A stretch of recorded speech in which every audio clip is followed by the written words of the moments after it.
14,15,000 students ने JEE exam में appear किया इन द ईयर 2024। लगभग 3 लाख स्टूडेंट्स एक्स्ट्रा थे फ्रॉम द ईयर 2023।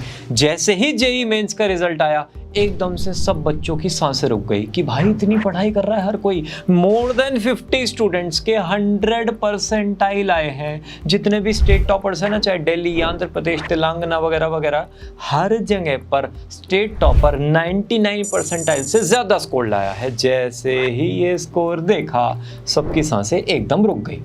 नॉर्मल होने ही वाली थी, फिर जेई एडवांस का रिजल्ट आ गया। यहां पर भी पूरा रायता फैला हुआ है। पिछले साल 86 मार्क्स से आईआईटी में एडमिशन के लिए रैंक अलॉटमेंट स्टार्ट हुआ। इस बार ये नंबर है 109। मतलब कितनी पढ़ाई बच्चे कर रहे हैं कि बेस मार्क्स में 23 का इंक्रीज आ गया। 2023 में 43,000 स्टूडेंट्स की लड़ाई थी आईआईटी में जाने की। 2024 में 48,000 स्टूडेंट्स की लड़ाई है। मतलब बच्चे भी इंक्रीज हो रहे हैं और ये बच्चे फिर स्कोर भी ज्यादा लेके आ रहे हैं। वेद लाहौटी जो जेई एडवांस का टॉपर है, वो 355 मार्क्स लेके आया है आउट ऑफ 360। मतलब एडवांस्ड में 5-5 मार्क्स कम आ रहे हैं। एक टाइम पे एडवांस में सपना भी नहीं होता था इतने मार्क्स लाने का। नेक्स्ट 2 to 3 इयर्स में परफेक्ट स्कोर आपको एडवांस में दिखना स्टार्ट हो जाएगा, 360 आउट ऑफ 360 वाला।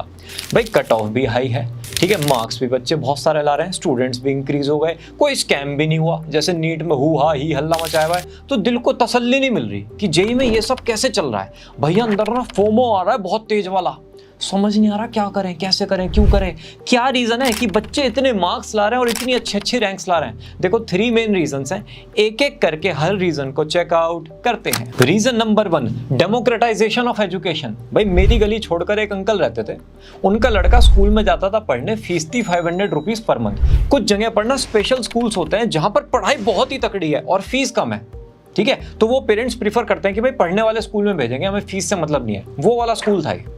तो वो जो स्कूल में जा रहा था उनका लड़का, ड्राइवर छोड़ के आता था। अब ड्राइवर का लड़का भी उसी स्कूल में जाता था, 500 रुपये महीना फीस तो ड्राइवर भी दे सकता है। 1 से 2 साल में ना उनको ईगो इश्यूज होने लगे कि यार मेरा बच्चा ड्राइवर का बच्चा एक ही जगह पर। हुआ क्या, उन्होंने फिर 2 साल बाद अपना स्कूल चेंज कर दिया, मतलब अपने बच्चे का स्कूल चेंज कर दिया।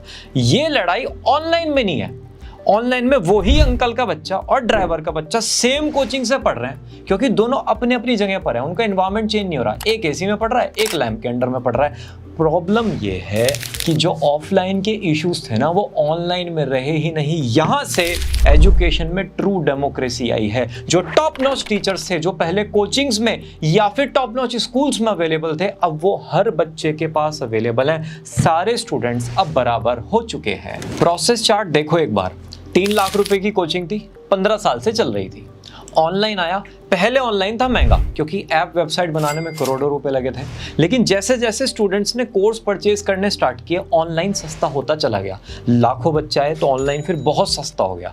जैसे ही बहुत सस्ता हुआ, Tier 2, 3, 4 सिटीज में बच्चों ने एनरोलमेंट स्टार्ट कर दिए। तो अब राजा का बेटा राजा नहीं बनता, अब राजा वो बनता है जो बनने लायक होता है। आपको सुपर 30 मूवी से पता चला आनंद सर के बारे में, राइट?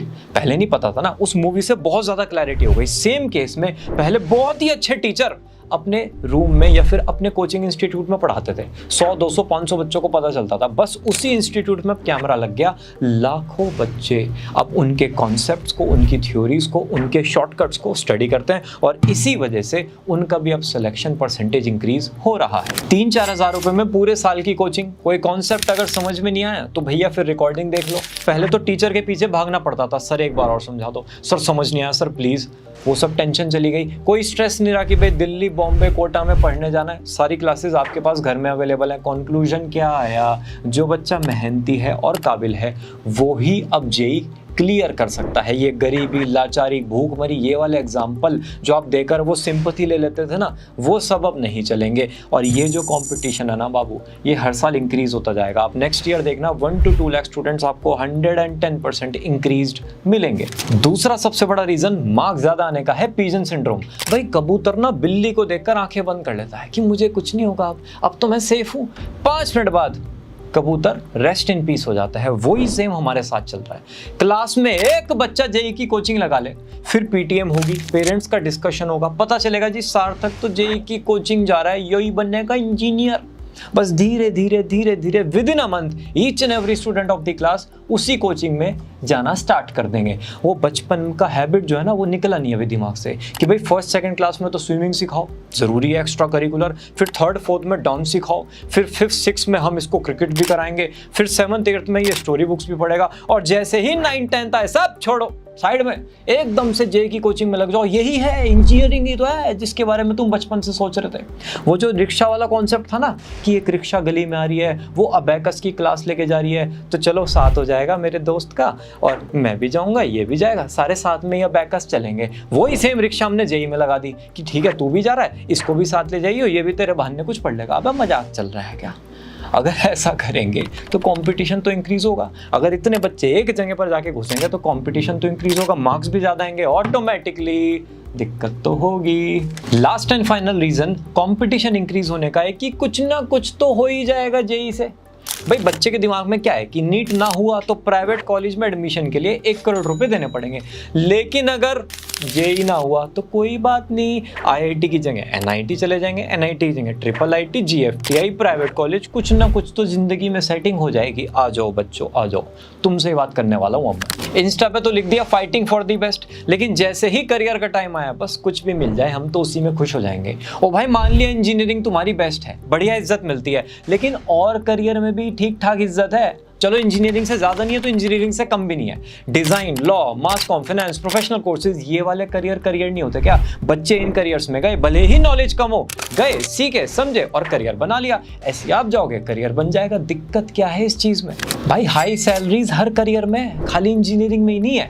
आपको पता है इश्यू क्या होगा? आप जेई की प्रिपरेशन स्टार्ट कर दोगे और बस इसमें खो जाओगे, लग जाओगे सुबह से शाम मजदूरी करने में। कोई भी पूछे करियर में क्या करना है, बस आज तो ना मुझे थर्मोडायनामिक्स पढ़ना, भी मेरे पास में सोचने का टाइम नहीं है। अब एक बांडू करके रहा तू, कुछ भी नहीं कर रहा है, वही कोचिंग सुबह से रात तक लगा पड़ा है। एक दिन का बैकलॉग बन गया फिर दिक्कत हो जाएगी, मुझे तो टीचर मारेंगे करेंगे, कुछ नहीं होगा।